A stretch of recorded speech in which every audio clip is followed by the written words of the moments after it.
Okay.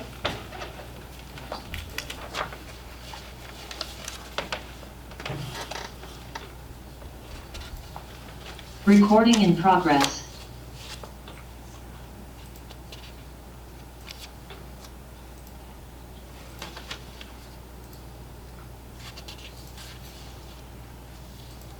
All right, it is 6:30. I'd like to call this meeting to order. If we can please stand for the Pledge of Allegiance. I pledge allegiance to the flag of the United States of America and to the republic for which it stands, one nation, under God, indivisible, with liberty and justice for all.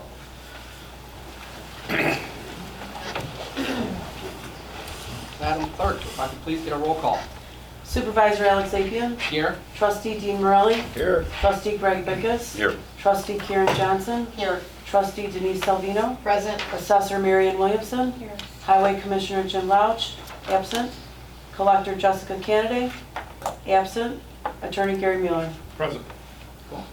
All right. Well, I hope everyone's having a really nice summer. Today's a really special day. We have our scholarship recipients here.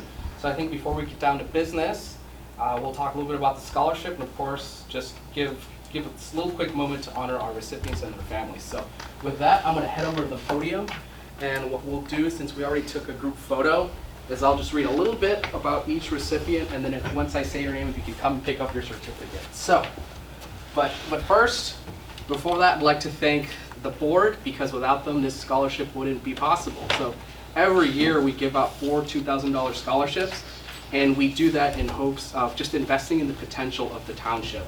And in the township, we encompass not just a good chunk of Lockport, but also Crest Hill and Romeoville. And so of course that includes several schools, right? We have folks over from Lockport Township High School, Romeoville, and a couple others. So with that, we did receive lots of applications, and we had 4 wonderful recipients. So what I'll do is, in order, alphabetical order by last name, I'll call your name. So first recipient I have is Leah Muska. Congratulations.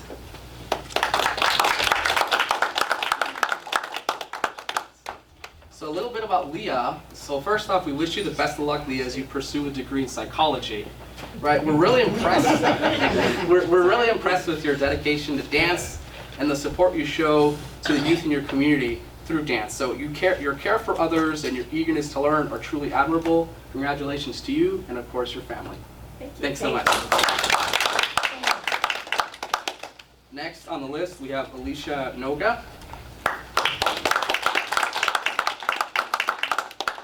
So Alicia, we wish you the best of luck as you pursue a degree in biochemistry in your career, hopes of your career to become an orthodontist.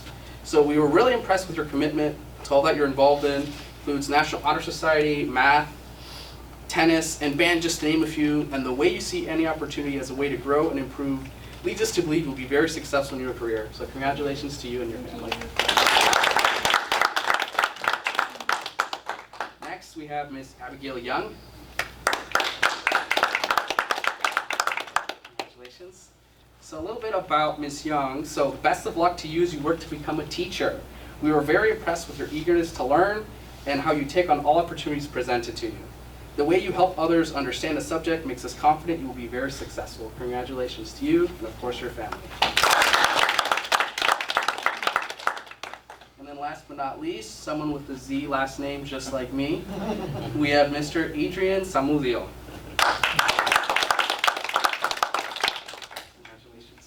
A little bit about Adrian. So we wish you the best of luck as you work to become a bilingual Spanish-speaking detective. We were impressed with your ambition and compassion for those in your community. The way you challenge yourself to become better leads us to believe you will be very successful in your career. Congratulations to you and your family. So that concludes our scholarship awards for tonight, but I do want to emphasize that regardless of where you go for college, we at the township are still here for you and your families. So if there's anything we could do at any point, please give us a call, okay? So with that, we do have a nice hour-and-a-half meeting left. If you'd like to stay, you definitely can, but if you'd like to enjoy the rest of your evening, we won't be offended, okay? Congratulations. Thank you.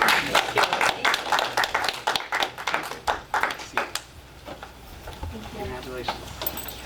Nice to meet you. Good to see you again. Good to see you. Thank you so much. Yeah, thanks so much for coming. Nice to meet you.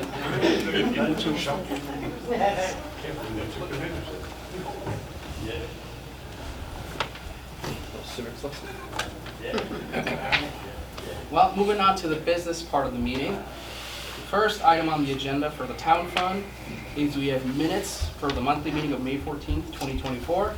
I will need a motion to approve the minutes. I'll make that motion. I have a motion by Denise Salvino, Second. second by Greg Vickers. Any questions on the minutes? Hearing none. All those in favor? Opposed? Minutes are approved. Moving on, I have bills in the amount of $344,775.19. I will need a motion to pay the bills. I'll make the motion. A motion by Karen Johnson, Second. second by Greg Vickers. Any questions on the bills? Hearing none. Madam Clerk, can I please have a roll call? Sapien? Yes. Morelli? Yes. Vickers? Yes. Johnson? Yes. Salvino? Yes. Motion carries. Moving on, do we have any citizens wishing to address the board tonight in regards to the town fund? All right, well, hearing and seeing none, we'll move on to the clerk's report. Madam Clerk, the floor is yours. Thank you, Supervisor. The month of May was a busy time for the clerk's office. The 4th Annual Community Fun Day was a terrific event. Thank you to all that helped in making it a success. We had a fantastic turnout and the weather was beautiful. I have reserved next year's date of Saturday, May 17th, 2025, 10 a.m. to 2 p.m. for the 5th Annual Community Fun Day. Please mark your calendars. I have completed my yearly FOIA training through the state. Notary services have been numerous on a daily basis. We have had over 100 notaries in the past month between my deputy clerk and myself. FOIA requests have been weekly as well. Additionally, our diaper drive saw over 35 families come in for diaper bundles in the last month. Lastly, as a reminder, I've included a copy of the resolution 2024-1 that updates electronic participation in meetings/remote attendance for elected officials. Please note that if a trustee or elected official wishes to attend the meeting by other means, he or she must notify the township clerk or deputy clerk if the township clerk is unavailable before the meeting unless advance notice is impractical. See letter B. Also, please reach out to the clerk's office if you will be absent from a meeting. And that is all. Thank you, Madam Clerk. Thank you. What means would you like us to contact you?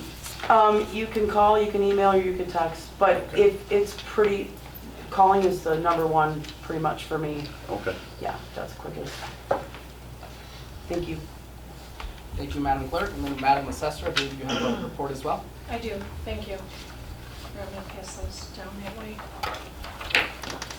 So we recently in the assessor's office received our notification from the Will County Supervisor of Assessments regarding the 2024 multiplier.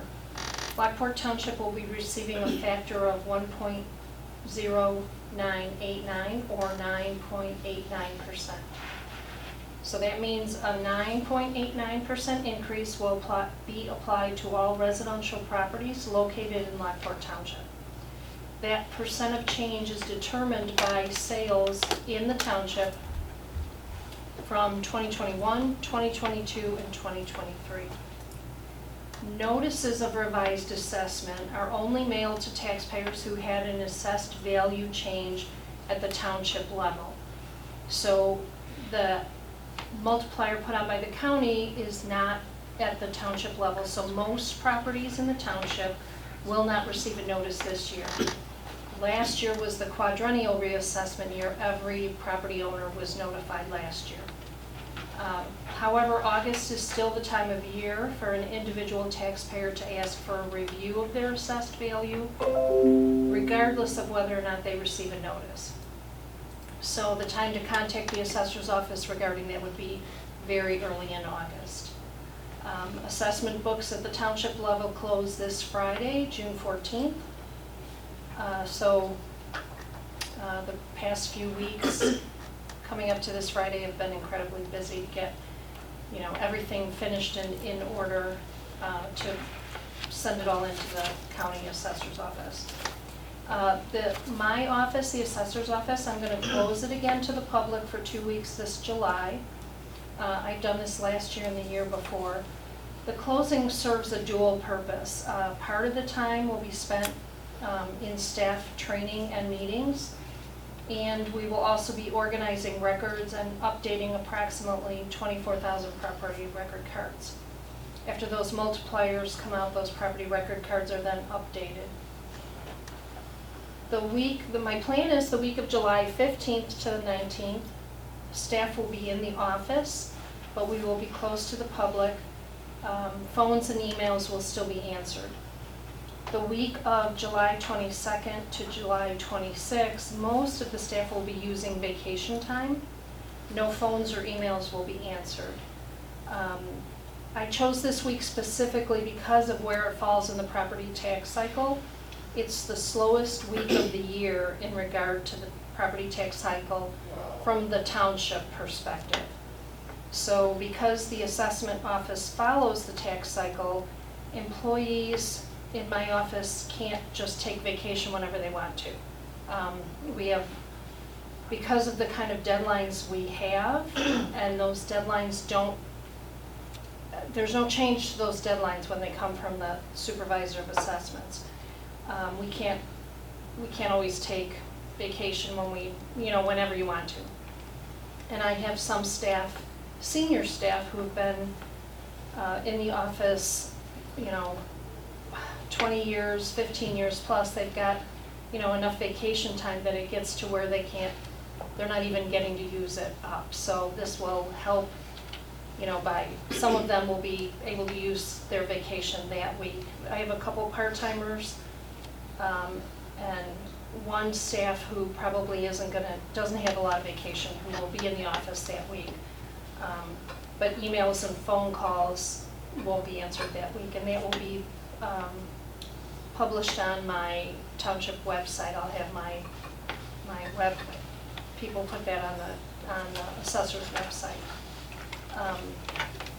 And that's all I have for this evening. I wanted to mention about the sales. I did, as I've been running through these now over the past few weeks. There's a number of areas that have very significant increases in sales, and the market has, I would say, maybe leveled out, and sales have slowed slightly.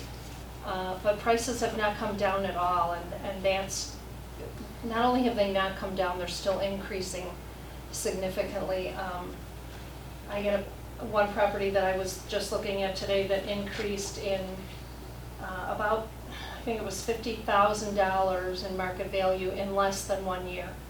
Like, it sold in late 23, and just sold again in 24, and in that time it increased in $50,000. And we're seeing that across the township, some areas more than others. So those are the kind of things that contribute to that almost 10% multiplier. So that's the explanation for that.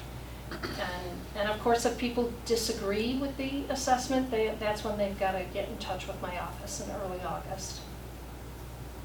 And that's all I have. Thank you for the report. Moving on, do we have any comments or suggestions from the trustees? Hearing none, we'll move on to the building report. So, quick little update, so the new garage. So, as I informed the board in May, we were going to have the new garage go out to bid one last time, and we ultimately decided that the date for that would be set for June 14th at 10 a.m., and that is in this building. The clerk and I did submit the legal briefing to the Herald, and it's been in there for the 10 days as required. So, but any questions on the garage? But again, the bid is this Friday. It is public. I will give the board updates as I receive them. Moving on to discussions and approvals. So the first approval for tonight is ordinance 2024-3, which is amending the responsible bidder ordinance of Lockport Township, which the original ordinance is 2009-5. You should have a copy of that in your packet, but just as a quick refresher for the board, ordinance 2009-5 is the original responsible bidder ordinance. It was passed back in 2009 and approved by the then board and has since then become state law. But a little bit about that ordinance. So that ordinance helps to place some regulations and make sure that all contractors bidding for public projects are in compliance. So first, the limit for a bid is $20,000 for at that time, meaning that any project with a worth or cost of $20,000 or more must go out to bid.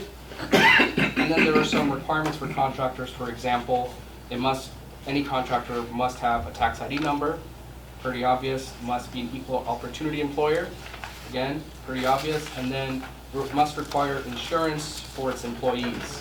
And the insurance includes general liability, workers' comp, auto, hazard, product and professional liability. They must also follow prevailing wage, which is state law. And then finally, bidders and subcontractors must participate in active apprenticeship.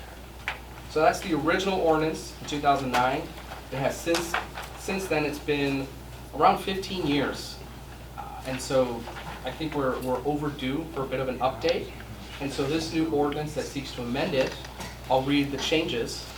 So under this new ordinance, the limit for a bid, minimum bid, right, would now be $30,000 as reflected in state law. But there's a few additional points. And the way I see it is it's to patch kind of the loopholes that have since been found since '09. So number one, any contractor bidding or wanting to get awarded a contract through the township must be in good standing with the Secretary of State of Illinois. And with good standing, that means that not only do you have to follow prevailing wage, you must issue a statement that says you haven't violated prevailing wage more than twice in the past 3 years. Additionally, there must be a certificate that the bidder has not been subject to OSHA violations. So again, this is emphasizing worker safety. Another change is the contractor must be a part of a substance abuse prevention program. All it is the substance abuse prevention program through the state is the employer or the contractor.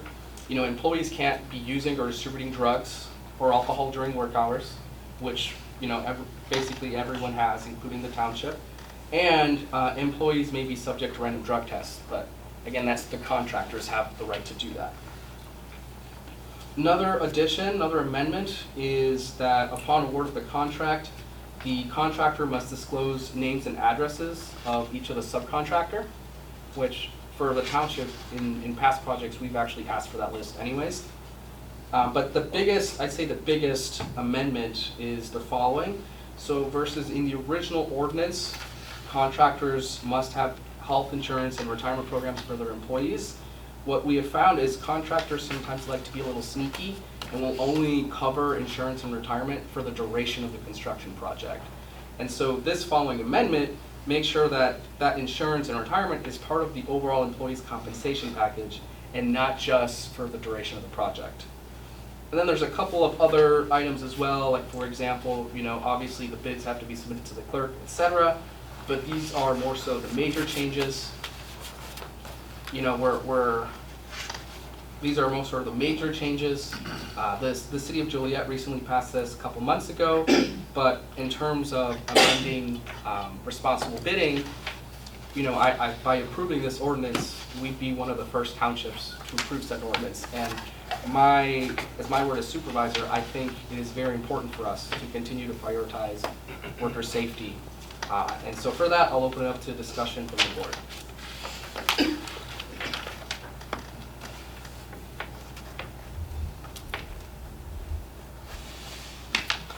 My opinion of the changes are that this is due to lobbying from unions, which I don't have a problem with, and it basically means you have to hire union contractors, is what this all basically put together. Because if you're not a union contractor, you're probably not going to have an apprenticeship program.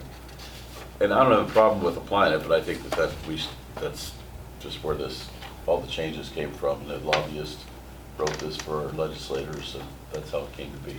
Sure. So I will say for the apprenticeship program, that's part of the original ordinance. So ordinance for 2009-5, the last section, it mentions that subcontractors and contractors must be an active apprenticeship program. Right, and everything that's in there, I don't have a problem with what it is, but it's basically all the rules that are put forth by the union. So I don't have a problem with I'm a union member, and I think it's the way we should go. I'll vote for it. Any other questions or discussion from the board? Hearing none, Madam Clerk, can I please have a roll call? Morelli, Yes. Vickers, Yes. Johnson, Yes. Salvino, Yes. Sapien. Yes. All right, motion carries. Oh, hold on. Did we make First and a second, we need to be, yep, sorry. Thank you. Hold on. I got a little excited. Do it again. Got a little excited. I'll make a motion, we approve the ordinance 2024-3. I will second. So I have a motion by Greg Vickers, second by Denise Salvino. Madam Clerk, can I please have a roll call now? Sure. Morelli, Yes. Vickers, Yes. Johnson, Yes. Salvino, Yes. Sapien. Yes. All right, well, motion carries and the ordinance is now approved. So thank you so much to the board. And then anyone who was here to see the results of the ordinance, thank you so much for coming. Thank you. Moving on now to following approvals. So we have two things that kind of go hand in hand. So it is support for the City of Lockport events as well as support for the Village of Romeoville. So we have a couple documents, but the first document I want to go over is support for, this spreadsheet I have is called Support for City Projects. Everyone has that spreadsheet up. So this is just for reference for the board. So I can remind the board that in our budget meeting, we set aside about $20,000 for city projects, and the way it's kind of broken down is it's broken down, we set aside $1,000 for kind of miscellaneous, mainly for like State of the Village or State of the City tickets. And then we then split the remainder evenly between the three municipalities, three main municipalities. So that includes Cresthill, Lockport, and Romeoville. So that means that Cresthill, Lockport, and Romeoville each get roughly about $6,333. So far that we've used, we've used State of the Village tickets, Romeoville, Canal Days, which is just is in Lockport, but it's technically not supporting City of Lockport. It's technically Chamber. It could go either way. But so far directly, it's Bunny Bash for $500, Romeoville. So we do have a good amount left over for each municipality. So for the City of Lockport, I don't have a document this time around. Usually I get like some sort of receipt or invoice, and I asked, and I didn't get one. Maybe we'll get one before the July meeting. But we usually every year support the City of Lockport in the amount of $6,000 for the car shows and the Christmas in the Square event. And if I could open this up.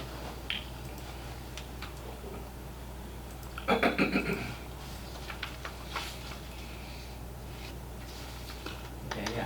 So when I reached out to the City of Lockport, I think they have some new staff, but because of how often we've supported this project, they actually already put us down as one of the sponsors for the car show, though we haven't, again, we actually haven't sent a check yet. So usually, again, we get some sort of invoice or request. But I want to bring it to the board in case we'd like to support within that amount again. And then for Romeoville, I did receive a request from the city. In general, they gave me a breakdown of, hey, based on the amount you've allocated, here are the events we recommend for you and your board. Much like Lockport has Canal Days, Romeoville, they're really big on Romeo Fest, and they've requested, or encouraged rather, for an amount of $2,000, and that would still fall within the allocated budget. With that, I'll open it up to discussion from the board. Does Romeoville City run the Romeo Fest, or is it run by their chamber? No, that's the city. Their Okay. chamber is relatively new. Okay. Yeah, their chamber runs the State of the Village, which is why I kind of, anything that's in the chamber, I kind of put it in the other category, Okay. but Romeo Fest is run by the city. So every year, Lockport will request for the Christmas in the square. Yes, and they do it as like one big package. And again, usually by now we get a request. When I reached out, again, it seems like they've had some newer stuff, and they were like, oh, we didn't send something out because we saw you guys always support us, so we already put you on our list of sponsors. But I told them, the township just can't release funds. I need something. But I figured I'd get ahead and then just talk with the board, because I'm sure we'll likely get some sort of paper in the next week or so. Has it been the same amount, do you know? It's been $6,000. That's what they request. It's been 6,000 for the past few years. And it's basically for the 2 events, or is that with the Canal Days? And No, that's just for, because that's for the chamber. sure, so that's just for, The car shows every Yes. week during the summer from June Right. to, And then And the Christmas. and then Christmas in the square. So it's split up 3,000 a piece. basically, yeah. Well, I could see them putting more towards the car shows just because they're right, a right. Pay big thing. bands and- I wouldn't Right. know that it would be half and half, but I don't recall. It used to be 5 and then it went up to 6, I think it was how it was Okay. at one point, but. And then Romeoville, don't we typically also give them money for their Christmas lights? Yes, and that's the amount of 1,000. Okay. And that's historically been the only way we've kind of supported them. But the Christmas lights comes later. Yeah, I'm just looking at the proposed Right. things down here and was just remembering that. Yeah, and so far with Crest Hill, I've been in touch again with their staff, specifically the mayor and their clerk, because I did tell them, you know, that's part of the reason why we allocated this amount. And they told me they were planning to have some events in the summer, and then I guess it never really came to fruition, but they were hoping to have some picnics late fall. But as of now, there are no events in Crest Hill. Not that it has anything to do with what we give them, but have we ever requested support for our functions? Like trunk or treat or anything from any of the, From from the the city? municipalities? Well, from the city, you know, obviously. I'm trying to think, I think that would, I know the assessor's office runs point on trunk or treat, but I think in general, like events, we don't ask for like monetary support. We ask them like, hey, do you want to be a participant? But as far as if we've reached out to them and they've been here, that would be a question for the assessor in terms of trunk or treat and Christmas. I know, I think for the expo, and then I can't speak for the fun day, I don't know, I don't think we reached out to the cities.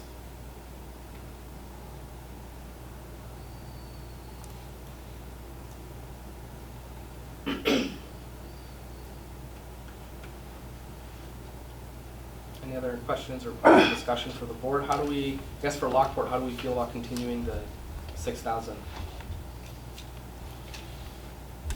Do we want to continue it? Do we want to wait? Do we want to change the amount?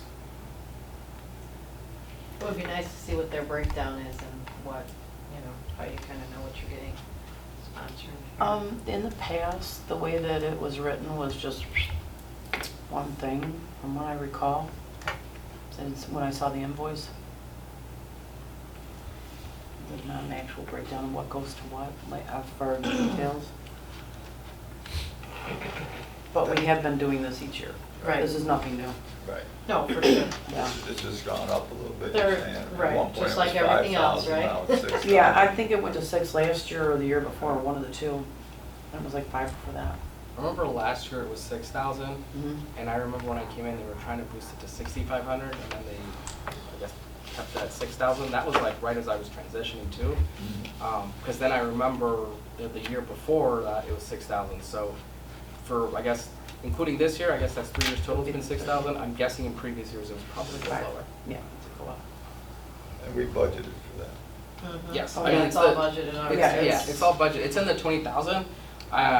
Again, it's, every municipality roughly gets 6,300. It's, I guess it's just really, this is where I open up to the board to be transparent. It's really up to the board to decide where we want to allocate this money. Because in terms of, let's see, other events that Lockport has, let me go up to the top. I mean, they have a few. I mean, there was the Fly into Lockport that we discussed last month. It was like this new art program. I mean, they have the movie nights nowadays, but again, that's a chamber event. State of the City. But they mentioned there was a new event called the Cookie Walk. Is this one? I thought that was also, wasn't that also a chamber? It Because might that's be. supporting all the local businesses. They do Okay. the sweet, they did the cookie walk and then they did that other sweet and salty. Tour. Mhm. Sweets and savory. Thank you. No problem. I just read Oh, Like, wow. yeah, I was like, wow, have you been on it, Gary? Pulled that one out of nowhere. Looks forward to it.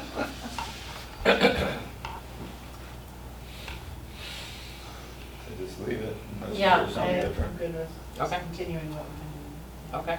So we'll need a So- motion. Motion. Yeah, can I entertain a motion to support the city of Lockport with the amount of $6,000? I'll make that motion. A motion by Karen Johnson, I'll second. second by Denise Salvino. Madam Clerk, can I please have a roll call? Vickis, Yes. Johnson, Yes. Salvino, Yes. Sapien, Yes. Morelli. Yes. Right, motion carries. Moving on now to the Village of Romeoville. So Village of Romeoville, we're a bit in newer territory. Again, we've traditionally mainly supported them in the amount of $1,000 for Christmas lights. Again, this year we have some increased funds. And so when I reached out to the city and I asked them, they have actually a huge booklet. They do a ridiculous amount, like 20 pages worth of events. And I told them, hey, given this allocated amount, what are some events you would most recommend? So they had listed the Bunny Bash, they listed Romeo Fest, they listed, they have their own trunk or treat, they listed the Hispanic Heritage event, and then they listed the Christmas lights, but increasing the amount so we could also have a table there. So that was the recommended, what they said, hey, to increase your exposure to the township, the township board. This is what they recommended. So that's for Romeo Fest 2000, but again, I'm open to ideas from the board.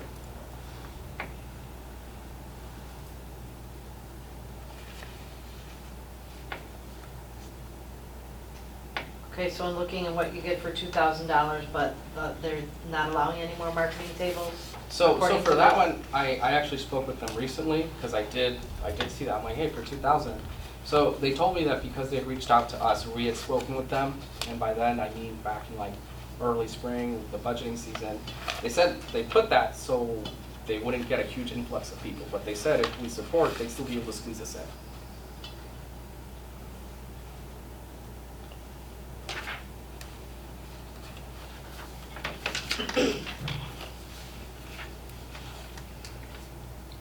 So are we just gonna support the Romeo Fest then? Or are we At gonna- this time, at yes. this time? Because the other events, I think the next event after this would be the trunk or treat. That's not until like October. Those are events in the fall. So how do we feel about supporting Romeo Fest in the amount of 2000? I'm fine with that. It's Okay. Yeah, so, and the event nights are from August 1st to 4th. So once we have some details, again, happy to pass it on to the board. We're obviously all invited to attend. So, given our points of discussion, can I get a motion to support Village of Romeoville for the Romeo Fest in the amount of $2,000? I'll make that motion. A motion by Denise Salvino, I'll second. second by Karen Johnson. Madam Clerk, can I please have a roll call? Johnson, Yes. Salvino, Yes. Sapien, Yes. Morelli, Sorry. Yes. Vickis. Yes. Everybody's a yes. All right, motion carries. Thank you. So now, moving on to the next point of business, I received here a letter from our gentleman who records our township meetings, Mr. Chuck Fisher, who also is a part of LCTV. So what I'm going to do is I'm going to give everyone just a little bit of context, just refresh everyone a little bit on the meeting recordings. Afterwards, I'll have the gentleman, Mr. Fisher, come up to the podium, read his letter and make his case. Afterwards, if the board has any immediate questions to make to Mr. Fisher, if they could ask them. And then he's also been nice enough to, I know he records the meetings, but he's been nice enough to step up for just a few minutes for us to discuss with a little bit of privacy in terms of, for discussion. So, to start off, a little bit of context is, so LCTV, right, is a nonprofit, and they're mainly volunteer-based, and they help record the meetings for many municipalities. That includes the township, Lockport Township, as well as the city of Lockport and a couple others. And they've been nice enough to record our meetings for the past couple of years. And so in the past, we've paid them $600 directly. And then at the beginning of this year, I received a letter from Kathy Wilker of LCTV, which I passed on to the board, requesting that the amount of $600 be increased to the equivalent of about $75 per meeting for 13 meetings. At the budget workshop, the board not only mentioned that they were in approval of the 75, but we as a board decided that $100 was a more appropriate amount, which brings it up to $1,300. So when I spoke with LCTV, LCTV told me that because they were a nonprofit, they couldn't actually receive the $1,300 directly because they were a nonprofit. It was beyond the $600. And so for that, they actually requested that the township pay, the gentleman directly. And so for that, I spoke with our accounting team, and in order to pay the person directly, there's two options. One is we onboard them as an employee of the township. They're on our payroll, they pay taxes, we pay taxes, etc. The second is we treat them as an independent contractor. They have a 1099 form. And that's what we've usually done for even services like mowing our lawn. We just work with independent contractors. But as pointed out in the letter, and as Mr. Fisher will explain, by being an independent contractor, you are subject to taxes, which is an amount of 15.3%, and then you are required to have liability insurance. So there was some increased fees. And so for that, Mr. Fisher is requesting for an adjustment in compensation. So with that, I will pass it over to Mr. Fisher, if you would like to maybe come over to the podium or wherever you'd like to kind of read your letter and present to the board.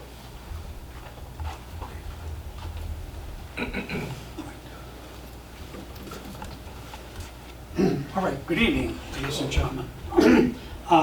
As you were all passed out my letter, you guys, back in February of this year, as Alex had mentioned, that you approved an extra $50 per month increase for an extra time and expenses to provide the media for the monthly meetings, which I used my own equipment and a lot of extra time, at least more than double the time of the meeting, to create, to render, to take a video editing program, as I mentioned in PS of the letter, and render the meeting, make DVDs from that image, and then use a video editing program again to create the video, which goes to created to a single file for the website of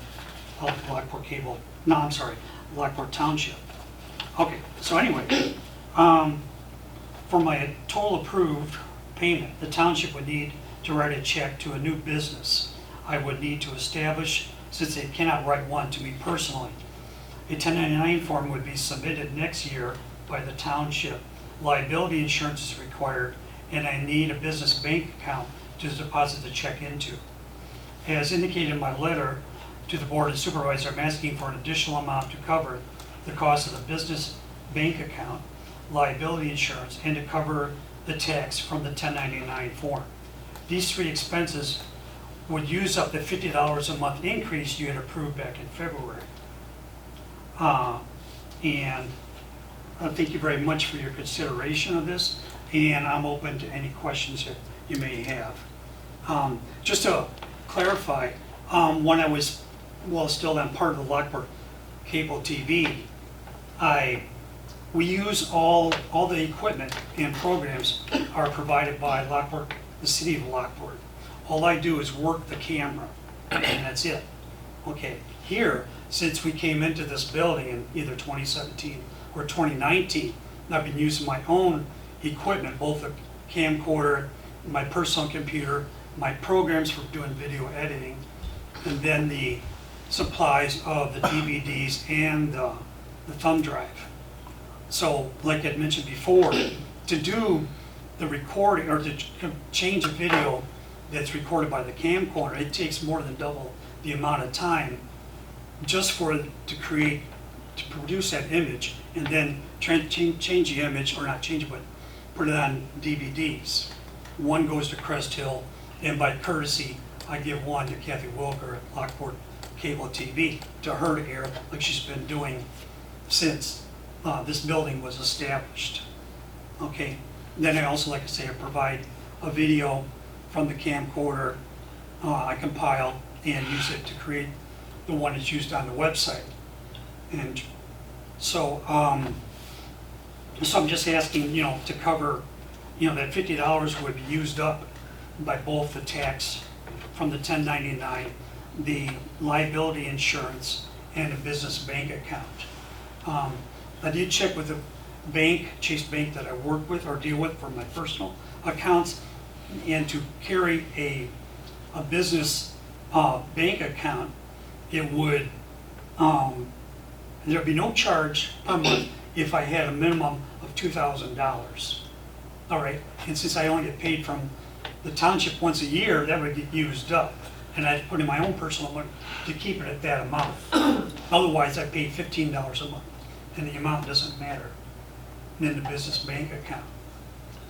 So you'll find that a lot of banks do the same thing. They have a minimum to charge nothing for the business bank account, or if it's less than that, you can charge, $15 a month. So with all these three expenses, I'd be using up the $50 you guys approved in February.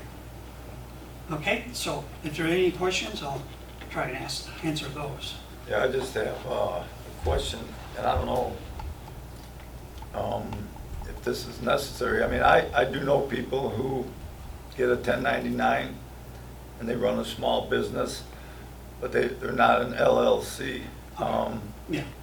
I don't know if that's necessary, and they don't have a business account. I do know people on the tax consulting side and the taxing side, and believe me, I appreciate your work, and I do believe you're worth it. I just don't know if all this is necessary for you. Are you getting that information from? I did have a lawyer firm I've had for over 20 years on retainer, and they said, to establish the business as an LLC, and then I was told I had to have liability insurance here, and then I had to have the business bank account. Since you can't pay me directly to my surname, I have to have that business bank account established. You would, Chuck's video recording, and on your tax form, from my understanding, you would file that separately, and it would be like, $2,000, which the township gives you, and you'd be able to claim, like you said, your mileage, your. Schedule C, right? Is that what they- Right, it's yeah. Schedule C. Right. Yeah, like a fee for a personal home office. You're right, and, you'd be able to deduct all that, and, without, I believe, opening an LLC, but, if you're being told by an attorney, I don't know. Like I said, for the extra $700, it's not that big of a deal to me. I just don't know why, all that's involved with it, just to save you some extra, Especially if this is the only check you're fees. getting. Yeah, if you're gonna get There's one check a business. year. Yeah. Like I said, I'm just going by some personal knowledge that I know of people that do this type of thing, and they don't have an LLC. They do get 1099s, and they do have to file, separate, you Yes. said. So, that's only my concern, and I don't know if you can ask somebody else, but I don't know if we checked with our financial guys, if they said that this was necessary for him, or it's just kind of up to him how he wants to do it.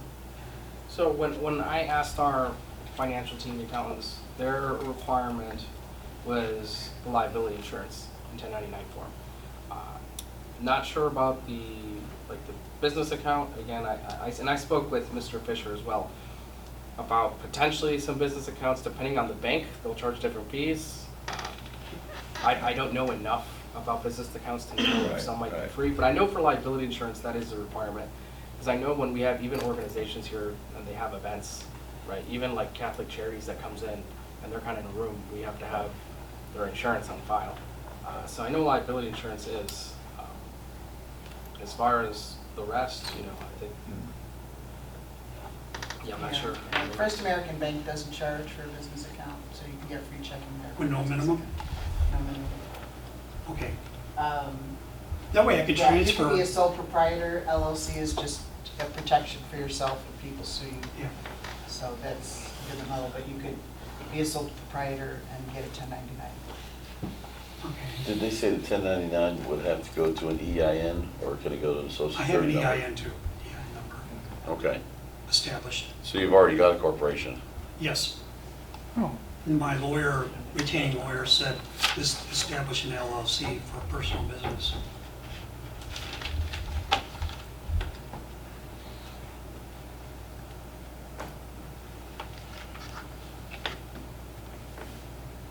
Any other questions from the board? Is there any way we could provide a subrogate or some type of insurance agreement that covers him under our insurance?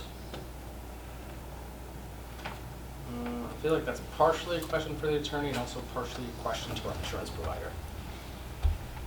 I don't know if you. I would defer to the insurance provider. Yeah. I would Yeah. presume no, but Yeah, that would, I would be surprised if they would, but yeah. that's really for that entity now. Can we change the $50 additional a month to him being an employee of the township? So we could, I think one of the reasons why why it was kind of encouraged for us to do 1099 is because if he becomes an employee of the township, two things. One, per the Paid Leave for All Workers Act, he's not eligible for partial PTO.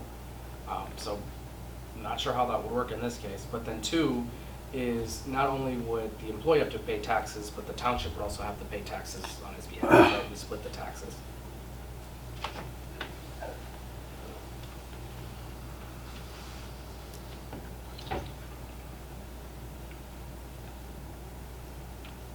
Any other questions?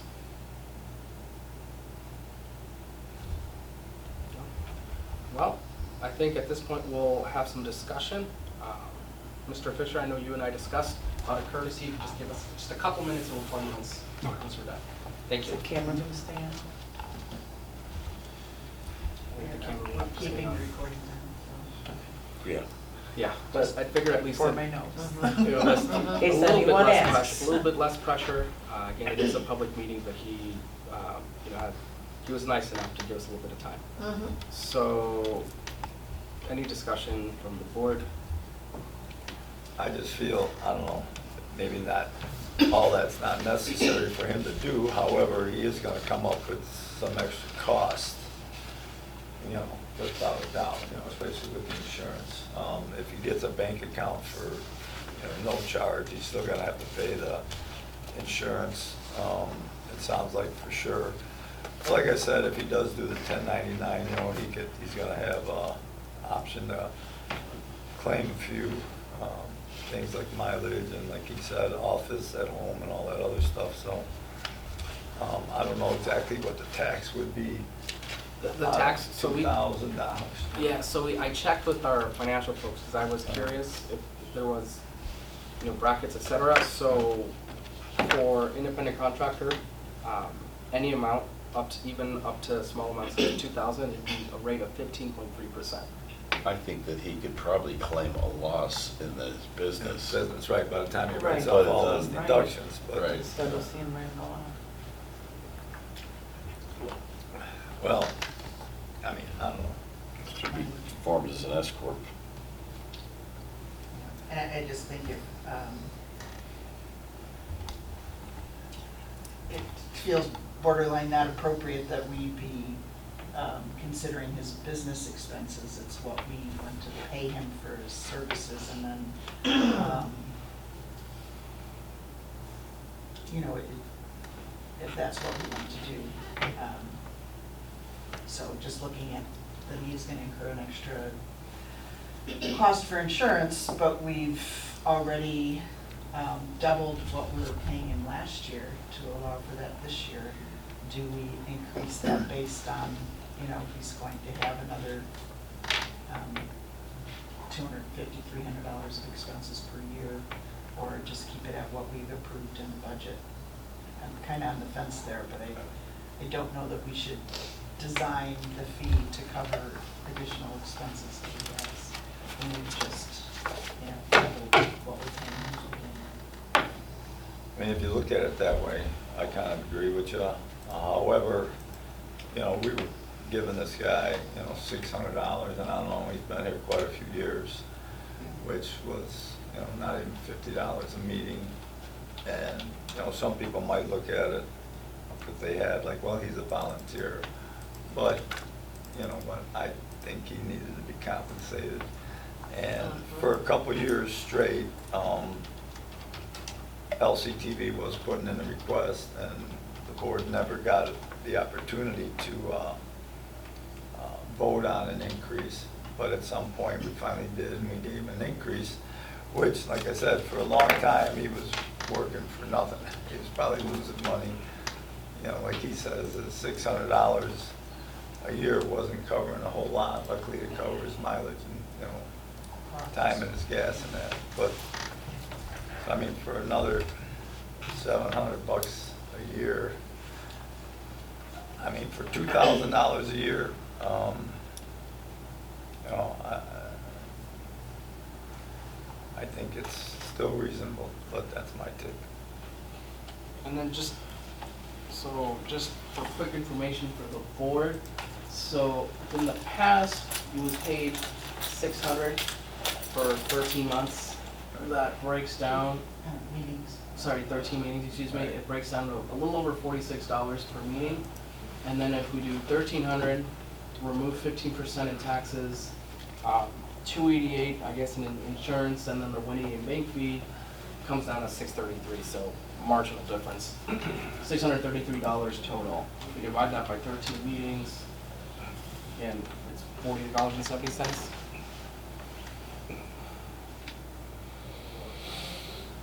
Is this actually getting put on all the networks in the township? Is it getting put on Romeo, Crest Hill, and Lockport? Do we know? Sure, so my understanding when we checked, so this is getting put for Lockport, and that's what LCTV does, that's their job. It is getting put on for Crest Hill. Now, we do pay Crest Hill a separate amount, which is $600, and the only thing they do is air it, and then Romeo airs it, but they don't charge us anything. Why is that? I'm just curious. Do we know? Different policies. It's all, Is that how it's it's all done? opinion.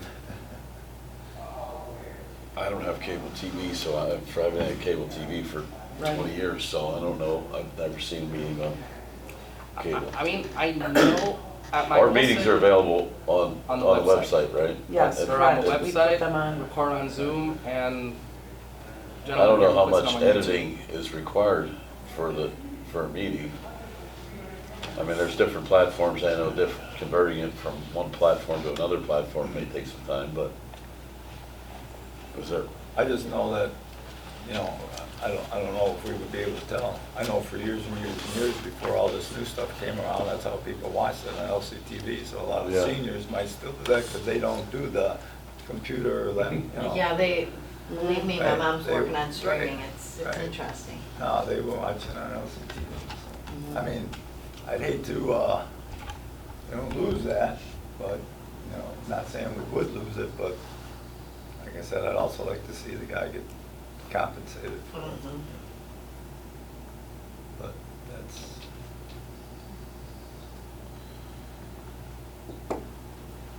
Yeah, I think it's more like you said of a confusion, or not a confusion, but a predicament of how it's being presented, rather than, and in Right. general, where Yeah. a business usually raises their prices, you get irritated when you go to the restaurant and they're like, oh, well, I'm gonna, add this on because of X, Y, Z, and it's like, using a credit card should be your cost of business. right. And raise your prices then, but don't put it in my face and make me Sure, do it. right. Say that we should be paying his taxes, but he'll be having deductions to the taxes, so if we include that in our calculation, Right. he may end up paying no tax.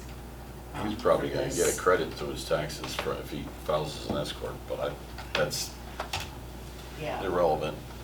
If we remove the tax portion and say you're responsible for your own taxes, that increases to $64 a meeting for 13 meetings, that increases it to $832, which is up from $600 still. Oh, wait, sorry. Did you catch that?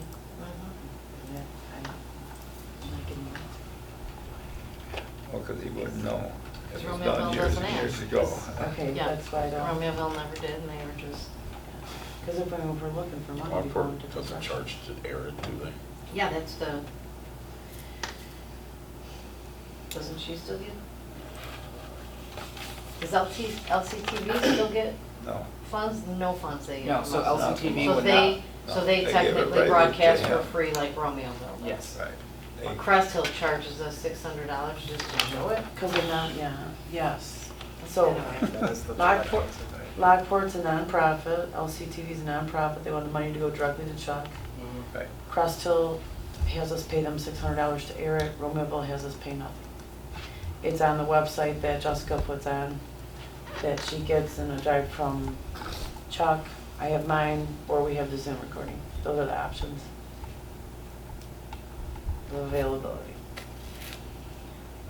And just as a quick note, because taxes were brought up, if we say we're not taking care of taxes, but let's say that amount is increased because of insurance and said bank fee, well, that amount goes up to $17.68. What if we eliminate the bank fee? That's Well, up to him. so first, unless divided by 13, that goes up to $136 per meeting.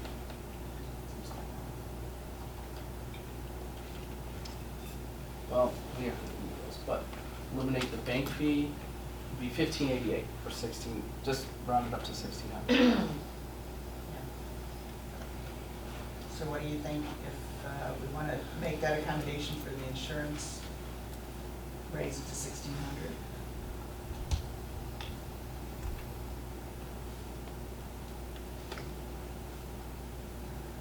Possibility. I mean, like I said, if we do go with the 2,000, you know, divide that by 13 meetings, it'll become $150 some a meeting. Let's do the math real quick.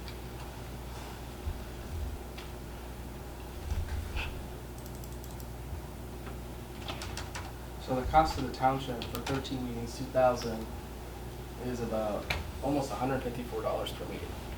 $150 a meeting, we get them 100, right, so. After cost deductions, it Right. becomes a net of $100 per meeting.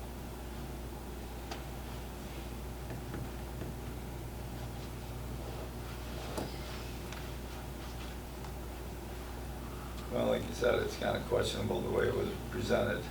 Like I think $150 still isn't bad for, you know, Aaron and what he does and everything else, but, you know, if you want to meet halfway, I don't know. So I think we have two options here. One, we can either decide an amount, vote on it, and present it to Mr. Fisher. Or second is if we feel like we need to collect more information or feel like we need to negotiate a bit more, you know, at a different time, then we can vote to table it to the July meeting. When do we cut him a check? So the check for the 1,300, which was already approved in the budget, that's on this bill list. Like, so he would get his 1,300 probably tomorrow, Right. because the bills would be approved. But then any amount additional, that would be. We'd at have cut a later second time. check. That we'd have to cut a second check. I would make a motion to table it then till we get a little bit more information or discussion about it. Okay? I And don't- then, I guess what other, just so we can present it to when he comes in, what other information would we like to know? Well, like I said, I just don't understand doing the LLC business thing. I mean, if he is gonna have to pay insurance, which we pretty much all agree that he is going to have to, the only thing that might not show up is this cost for the bank account. So, I mean, like I said, well, if you guys wanna do something else, come up with a different number, like you said, just go ahead and, you know, and cover his insurance. That would be about $300 if that's roughly $24 a month. Because that's not per meeting, that's per month. Can everyone email you what they want to know more, or Yeah, you can do I that. think we just put this to bed and, You gonna second it? well, I was Come gonna, up with an no, amount. I was, yeah, that's what my, how about if we agree to pay his insurance and we'll pay his insurance provider directly for him and it won't go through his company? I'm not sure that we can do that either. Right. No, we can't? Yeah, if there's a possibility it would not be kosher. Yeah, that the company that's being insured would have to pay the bill. And considering how many entities come in here that have liability insurance. Mhm. Yeah. Especially as being a government entity, I don't think I'd want a chance that we're in violation of some law. Yeah, I always had to pay my own. So, just as a quick piece of information, if this cost were to increase to cover the cost of liability insurance, right, $24 per month for 12 months, total would be again $1,588, or a little, just a rounding up to $1,600.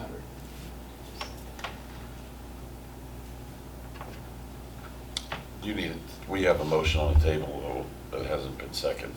Right, Correct. So, I'll rescind my motion. Yeah, Yep. I'll rescind the motion to table. But Again, next, that brings up, how does the board feel? Do we want to table it? Do we want to, quote, put this to bed and Meet give in a the different middle or amount? Just cover the,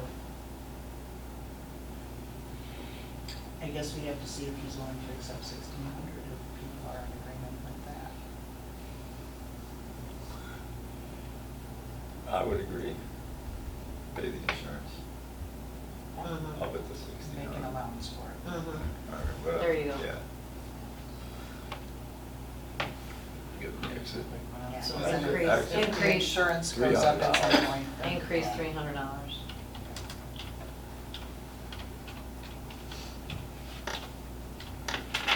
so we have a motion on the table.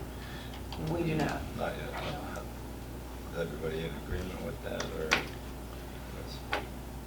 I'll make a motion that we approve or make an amendment to our budget and agree to pay him $1,600 a year. Okay. Do we I'll have a second. second? Motion by Greg Vickus, second by Karen Johnson. Madam Clerk, can I please have a roll call? Salvino, Yes. Sapien, Yes. Morelli, Yes. Vickers, Yes. Johnson. All right, motion carries. Okay, just as a quick disclaimer for the board, by just increasing this cost to 16, it averages out to about $68 per meeting, which is still up from the original $46 per meeting. Mhm. Yeah, I think we, is it really needed to be on cable TV? Is cable, And that may be something down the road that Right. we're finding it's not getting much view as people all go to streaming, et cetera, but right now, I do believe we have quite a few people that are still tuning in, because I will occasionally be like, hey, we can't hear you, or, Yeah. And then I wonder, now that we have the Zoom equipment and recording, if that Mhm. might be able to be turned over. If we can do something for the volume to be consistent and clear. So Mr. Fisher, the board and I, we've made our decision. And so we had some discussion, particularly just about negotiating the rate. And so we agreed and also took a vote that we think that 2,000 is just a little bit too high, and we agreed to instead increase your amount from 1,300 to 1,600. And part of that is to cover the increase in, that pertains to the liability insurance, but not so much to cover the taxes, which we feel should be your cost. And then the bank business account, we feel that there is a possibility for you to find a bank business account that could be free. Okay. Okay? One of the questions we have, which I will explore down the line, is just how much viewership and demand we're getting across, LCTV and Romeo and Cresthill. We want to see what our viewership is like and whether this type of, we want to see what the demand for this service is down the road. We'll be revisiting this when Okay. we come budget season. Okay? Mhm. All right, thank you. So now moving on. So moving on now to other discussion. I have here some miscellaneous information regarding the shallow aquifers in Lockport Township. So, try to be a bit brief, but back in April, I received a request for a meeting from the Will County Environmental Network, and they wanted to meet with me regarding some of the shallow aquifers in Will County, specifically one in Lockport Township. I said yes to a meeting. I invited the board members via email. So I had this group present to me. Trustee Johnson, Trustee Morelli also came, and they were presented to separately. And so this organization, I'll explain a little bit about them, and then I'll hand it over to Trustee Johnson in case you have any thoughts from the meeting. But this organization, they're looking at sustainable water sources, and they believe that aquifers are a main source. And so they're looking to recharge the aquifers. Now, the first question was, this seemed more of a county issue. So they went to the county board, and the county board essentially told them, you have to go visit all the municipalities and try to get support from them. And so they started doing that, hence why they've also met with us. So they've met so far with Homer Township. Homer Township is supporting them with a letter, but no funds. They've met with Joliet Township, which is supporting them with a letter, and a very large amount of $160,000. They've met with the city of Lockport, which said that they would be in support via a letter, but via funds, it's to be determined. And then they came to us. I told them this is something that has to definitely go to the board. They were really urgent to present and get it on the agenda for approval, but I requested that, let me kind of test the waters with the board, no pun intended, and see what we're doing. And then whatever the board feels, we could have it up for approval or not in July. But I didn't want to have them come and present, especially if the meeting is running a bit long. But essentially their gist is, hey, the water aquifers are getting shallow. We're looking for support from the municipalities. I think that was the gist of it, but Trustee Johnson, do you have anything to add? Yeah, and I didn't realize when they did this study years back that we've found out about, they were studying the deep aquifer and not the shallow aquifer. And that businesses tend to draw from both, but mainly the deep, or they'll mix water from the shallow and the deep aquifer for their purposes. So this mainly applies to Frankfurt and Lockport cities because they're not going to be switching over to Chicago water like the rest of us are in the area, but also anyone that has a private well, they're still drawing from that shallow aquifer. So they're going to look into how can we tell how many people in Lockport Township have private wells, but I think it pertains to people in Joliet Township, which is why they were willing to put money up right away. But basically that covers it. And if you've had a chance to read this from the PDF that we got, this is being done around the globe, especially on the coasts in California where they have more water problems. So it's, even if there aren't that many people drawing from it, once we move to city water, to allow the shallow aquifer to dry up just doesn't seem like a responsible thing to do. So there are ways that they can divert water back into the shallow aquifer. And so they have to have a study about the feasibility and then what kind of system. There's a variety of different systems depending on what kind of land is available, close to what, and so forth. So it's going to take, I think it was 3 years really total for them to study and come up with a proposal to implement. So, in Lockport City, the mayor said that we have no problems with water in the city of Lockport because of they're drawing from the deep aquifer. This is only, you said this is only concerning the shallow aquifers? Yeah, I don't think the city of Lockport is drawing from the deep aquifer, because that is Well, they just, radon? the new well that they drilled was, Yeah. 151st. Yeah. Yeah. I don't know Well, where it that's not was. the reason they're, probably can't share exactly what they said, but they're still in conversation with these people and what they're doing. don't think that they're going to have a problem in the relatively near future. What these people have said is that sometimes things change and we're not sure. Can't really do precise measurements on when there will or won't be a problem. Another factor is that when there are technology centers being built, and there are two that are proposed, one I think is maybe approved and in the process, and another one is being proposed in the immediate area, that they use up a lot more water for cooling. And so there are variables that may change that, and it's just unclear whether there will be a problem and when.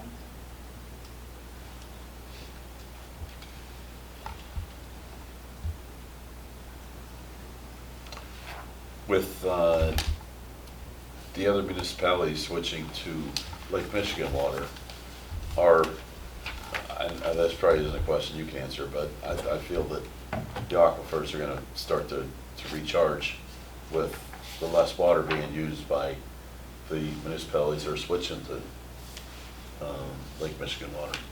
That is, they look at that's probably the case in all except for Lockport and Frankfurt, the areas. And those are the two cities that are not going to Lake Michigan water. The businesses are pumping a lot of water per day from the shallow and the deep aquifer, using them for process and then putting it down the river. So that's a big part of how they might be able to do some kind of treatment to that water and get it back into the shallow aquifer. So the residential use may not be the most significant factor. So where's these businesses? Are they in the unincorporated Lockport Township, right? They're all over. So they're in the city and they're using wells? Yeah, everywhere. I So mean, if we're all they're in the using city, well if they're in water the city, in they're this area. on city water, correct? You mean Chicago city water? No, the city water from the wells. Yeah, wherever the water system is Okay. from there. I think some of the businesses have their own wells, but they're drawing from the same aquifers. But I'm not 100% sure on that. Because of I think it's radon, isn't that the thing that's in the deep wells? Because of that, they tend to use both wells for different purposes to dilute the amount of radon that's coming through their systems. Alex, is the question if we're gonna contribute monetary into this, or be like Homer and just say, give him a letter, hey, keep doing what you're doing, but we're just gonna sit back right now? Yeah, I mean, it's both.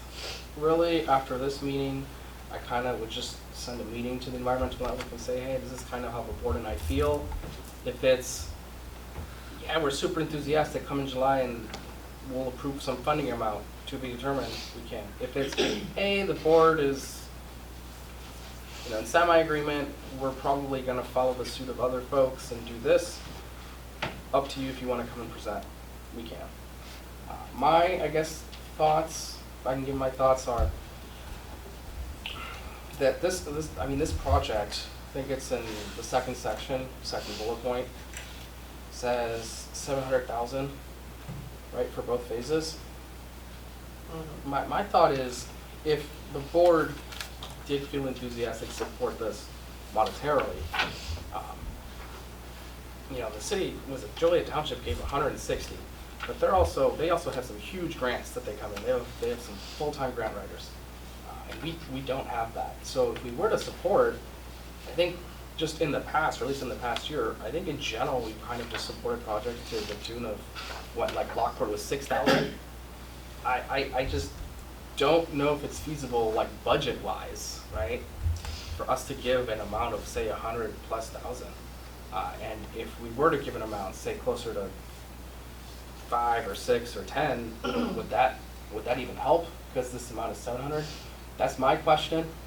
But say they'll take any money, My kind of thought is, if this is gonna have a big impact in the city, I would kind of want to follow what the city is doing, because if the city ultimately decides not to support this, and then the township decides to support this, you know, how does that work out?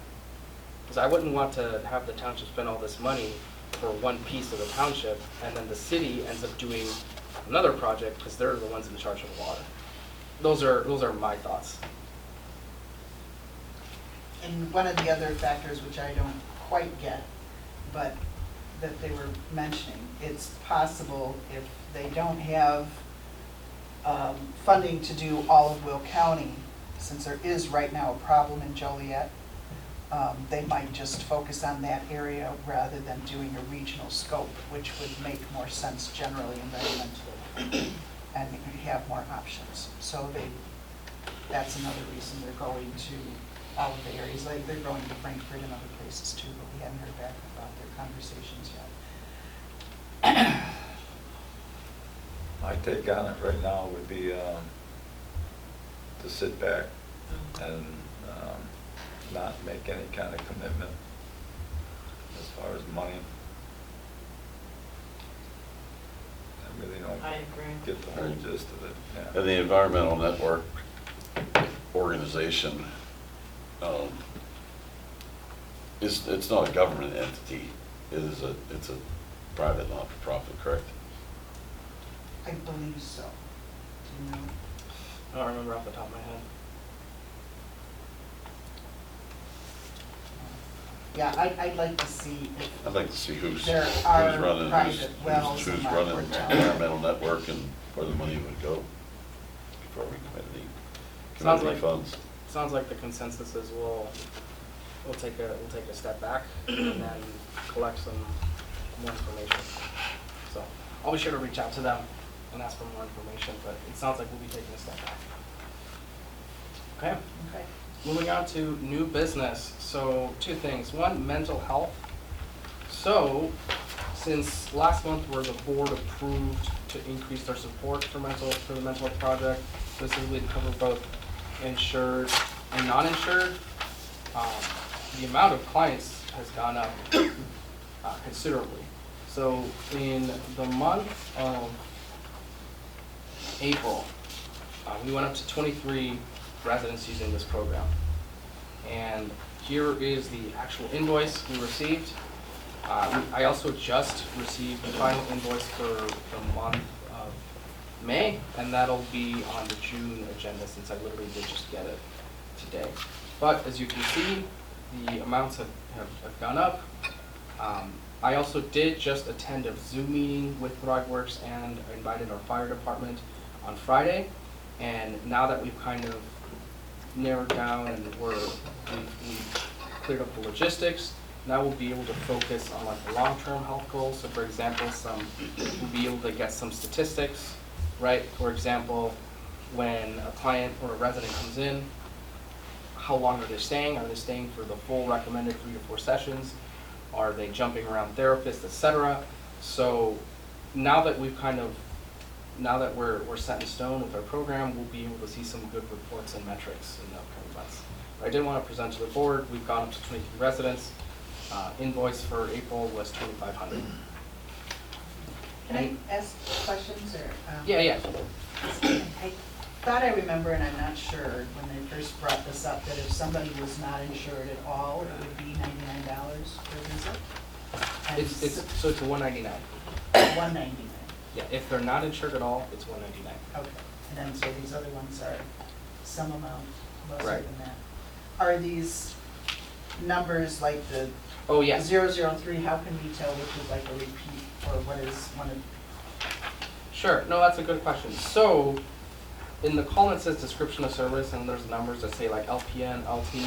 So the fire department, and then I also have access, but there's a super confidential spreadsheet that has these numbers. These are the voucher numbers, and then it has the resident's name, their address, and then the number of sessions, right, the session that they're on. When we receive this invoice, I have my finance manager we have our finance manager review it, and as well as the fire department to confirm residency, right, to make sure they're in the township, and if not, kind of send them over to another township. And so that's what we use to cross-reference. So it'll be Lockport Township, 24 means 2024, 007, right, they're the seventh person to use that. Okay. So when there's the sevens, is that, those are that same person Yes. going back through multiple visits? Okay, that's what I was wondering. Okay. All right, that's all. Thanks. Any other questions? I think this is important, we should continue to support it. Oh, it's huge. Yeah, and again, I saw some preliminary metrics on Friday, but again, we've only, I guess, been concretely doing it for 2 months, but so far it appears that, I guess they called it median shelf life, but the cycle of someone going through is about 4 sessions, which is the recommended amount. So they recommend that someone, if they have something they're working through, go through 4 sessions and kind of take a break, see how they're doing, and we've been hitting the mark on 4 sessions. And ever since we implemented this new increased support, another metric that they use is how long it takes to reach out to the person to schedule a session. So when we first started back in January, and each township was kind of doing different things, average reach out period and getting something on the books, so from when someone called to when they had their session, it was about 9 days. Now it's 2 days. So you can call on Monday, Wednesday, you have your session. That's a huge increase. It's a huge increase, and that's due to the fact that all the municipalities have kind of consolidated, and we've all kind of gone together. So now that we've kind of fixed that, now we're able to focus on the long term, what's important, the mental health. Say, how can we keep these residents engaged? And if they want to go past 4, can they on this? Or Yes. do they have to- They can. We can place limits if we'd like, and that's something we can explore in the future, but there are no limits at the moment. Cool. All right, moving on now to, summer newsletter, quick update. So we had the final proof, we had one of the final proofs, it was up for approval last week. There was a slight delay, it took a little bit longer for the press to get through it, but I did receive the final proof today. And now, as soon as I'm gonna approve it tomorrow morning, barring any miscellaneous or minor grammar mistakes. We've sent the final versions of each page to each full-time elected official. And so this should go out to print tomorrow, and the timeline I've been given, it should be in everyone's mailbox before the end of the month, which I think is important because our back-to-school fair that we, as a board, approved last month, we've scheduled it for July 17th in this building from 3 to 6 p.m. So we'll have just enough time for people to see in the newsletter, but we'll also be posting about it on social media. Any questions? Well, so then moving on to old business. So we know we had the Community Fun Day hosted by the clerk on Saturday, May 18th, and then I believe it's scheduled again for next year.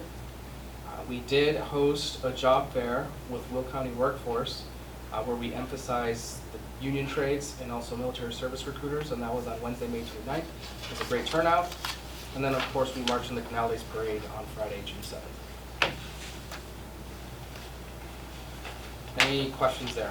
And then I have 2 other little things to add. So one is this letter, this nice letter I received in the mail, and it was actually addressed to the Township Board, which is why I included a copy. But it was from a young gentleman by the name of Caleb Michael Lenz, where he actually sent the entire Township Board an invitation. Seems like he's being honored. He's becoming an Eagle Scout. That is on Sunday, August 11th at 3 o'clock p.m. at the VFW. We're all invited if you'd like to attend. One thing that I got later is if we would like to attend, please RSVP by no later than July 20th. And to call or text this number, which is 708-469-9931.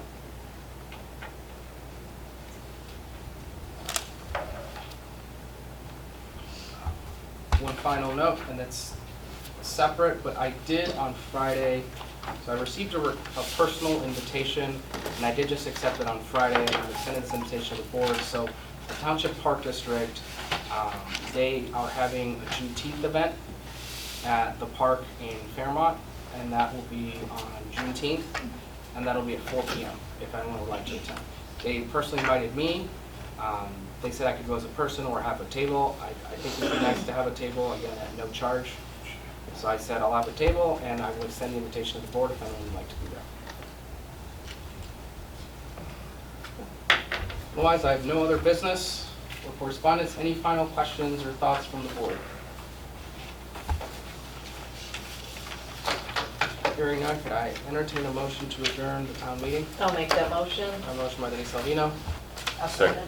second by Karen Johnson. All those in favor? Aye. Opposed? Meeting is adjourned. Thank you. All right, so now going to our next agenda, we'll be going over the Road and Bridge Fund. First item on the agenda is the approval of minutes. We have minutes for the monthly meeting of May 14th, 2024, as well as bid opening meeting on June 4th, 2024. I will need a motion to approve both sets of minutes. I'll make that motion. A motion by Denise Salvino, A second? second by Karen Johnson. Any questions on the minutes? Hearing none. All those in favor? Aye. Opposed? Motion carries. Moving on to bills. I have bills in the amount of $315,787.39. I will need a motion to pay the bills. I'll make that motion. A motion by Karen Johnson, I'll second. second by Denise Salvino. Any questions on the bills?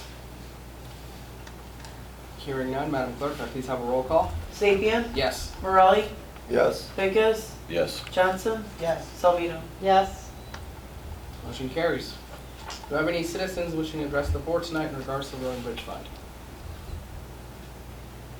Hearing and seeing none, we'll move on to the Highway Commissioner's report. Will we provided one? We do not have one today. Okay. Thank you. Moving on, I have no other business. Any questions or comments from the board? Hearing none, I'll entertain a motion to adjourn the Road and Bridge Fund meeting. I'll make that motion. Motion by Denise Salvino, I'll second. second by Karen Johnson. All those in favor? Aye. Opposed? Road and Bridge Fund meeting is adjourned. We'll move on now to the Senior Fund. So for the Senior Fund, the first item on the agenda is the approval of minutes. We have minutes from the monthly meeting of May 14th, 2024. I will need a motion to approve the minutes. I'll make the motion. A motion by Karen Johnson, I'll second. second by Denise Salvino. Any questions on the minutes? Hearing none. All those in favor? Aye. Opposed? Motion carries. Looking now at the bills, I have bills in the amount of $22,997.30. I will need a motion to pay the bills. I'll make the motion. Motion by Karen Johnson, I'll second. second by Denise Salvino. Any questions on the bills? Hearing none. Madam Clerk, can I please have a roll call? Vickers, Yes. Morelli, Yes. Sapien, Yes. Salvino, Yes. Johnson. Yes. Motion carries. Do we have any citizens wishing to address the board tonight in regards to the Senior Fund? Hearing and seeing none, we'll move on to the bus report and new business. So, bus report, in the month of May, our trips actually went up to 591, which is a almost 30 trip increase from April, and it's a little over 100 trip increase from what we saw in March, February, and January. So we've been seeing a great increase now that the weather is getting better. We did analyze the data a little bit, and it seems that the increase is due to people going to the doctor more. Now it's more so for those with recurring sessions, so therapy was a really big one, for those that have therapy twice a week. That's what we're seeing more of. The average rides per month was at 508, and that's actually up from 487 that we saw last month. Any questions on the bus report? That leads to the buses update, so I have some very good news. So the buses are not only complete, but they passed inspection.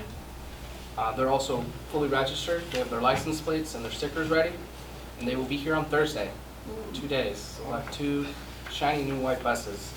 The only thing is we do need to get them insured, and we also need to, get the township stickers on them. So in the meantime, what we'll be doing is we'll be keeping the new buses in the current garage, and our bus driver will continue to drive our now old buses or the current buses.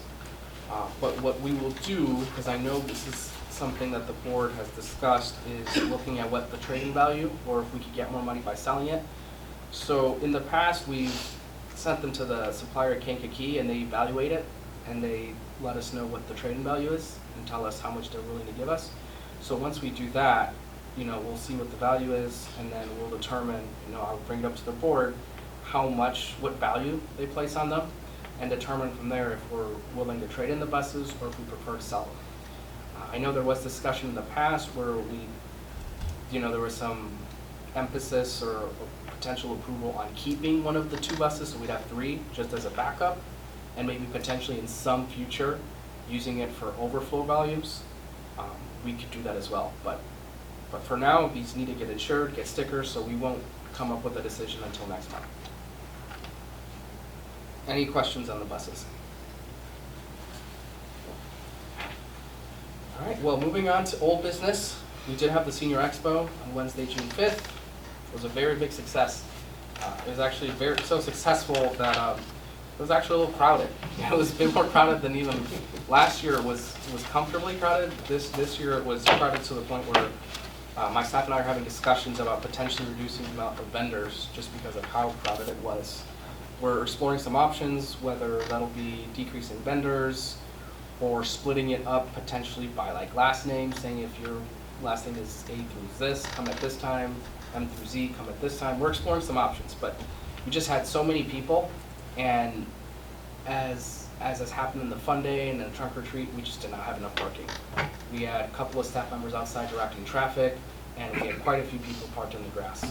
So that's why I think hopefully this Friday we have a contract out for the garage, but regardless of what happens with the garage, we will need to have some sort of consultant come out to let us know with this wetland, where can we extend some parking, right? Because I think the reason we haven't talked about expanding our parking lot yet is because of this new garage.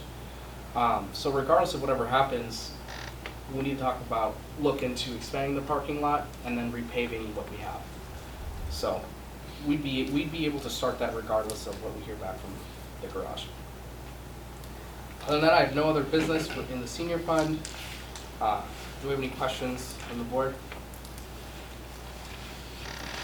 Hearing none, I'll entertain a motion to adjourn the senior fund meeting. I'll make that motion. Motion by Denise Salvino, Second. second by Greg Vickus. All those in favor? Aye. Opposed? Motion carries. Senior fund meeting is adjourned. Moving on now to the last meeting of the night, general assistance. First item on the agenda is the approval of minutes for the monthly meeting of May 14, 2024. And we'll need a motion to approve the minutes. I'll make that motion. A motion by Denise Salvino, Second. second by Karen Johnson. Any questions on the minutes? Hearing none, all those in favor? Aye. Opposed? Motion carries. Moving on to the bills. I have bills in the amount of $6,721.00. I will need a motion to pay the bills. I'll make that motion. I have a motion by Karen Johnson, I'll second. second by Denise Salvino. Any questions on the bills? Hearing none, Madam Clerk, can I please have a roll call? Johnson, Yes. Vickus, Yes. Morelli, Yes. Zapian, Yes. Salvino. Yes. Motion carries. Do I have any citizens wishing to address the board tonight in regards to the General Assistance Fund? Hearing and seeing none, move on to GA report and new business. So a little bit about the GA report. We had a bit more straightforward month for the month of May. So we had 5 applications total, 3 that at the time they were in process, but 2 that were denied. 3 that were in process for general assistance, they went to emergency assistance, and all 3 were approved. The total grant amount, or the total amount there summed up to $1,590. If we look on the next report that says grant disbursements, we see a breakdown of the $1,590 amongst 3, and all 3 of them were for shelter. And they add up again to $1,590. And then we see that reflected in the bill list as well. Where for the bill list, the only thing we covered were the 3 emergency assistance applications and then our support to the food pantries. Any questions on the report? No? I have no other business. Any final questions or comments from the board? How was the new system work out? Oh, Visual GA is excellent. It's excellent. It certainly streamlines everything. Because now, one of the big benefits, and I say this from a cost-effective standpoint, is everything is downloaded into that system. So all we need to do is we receive the application, we transfer electronically through the numbers. So the person doing it doesn't need to have, say, a master's in social work. They just need to be able to know how to transfer information. I'm there at the end and we hit the button that calculates it. It then literally produces not only these reports, it produces the computation sheet that says, hey, based on your amount, you're eligible for this amount. And then finally, here's what's really important, it actually produces their decision letter and all the legal jargon. And then it actually produces the most important part, which is the voucher that we give to our accounting department, which is how they're able to cut the check. So it does everything. It's wonderful, and because of that, we haven't had to look for any specialized staff. We're able to keep our staff at normal levels. Any final questions? Hearing none, can I entertain a motion to adjourn general citizens meeting? I'll make that motion. Motion by Denise Salvino, Second. second by Greg Lucas. All those in favor? Aye. Opposed? Meeting is adjourned. Thank you, everyone. Thank you. Thank you. It's my buddy. Yeah. Happy Father's Day.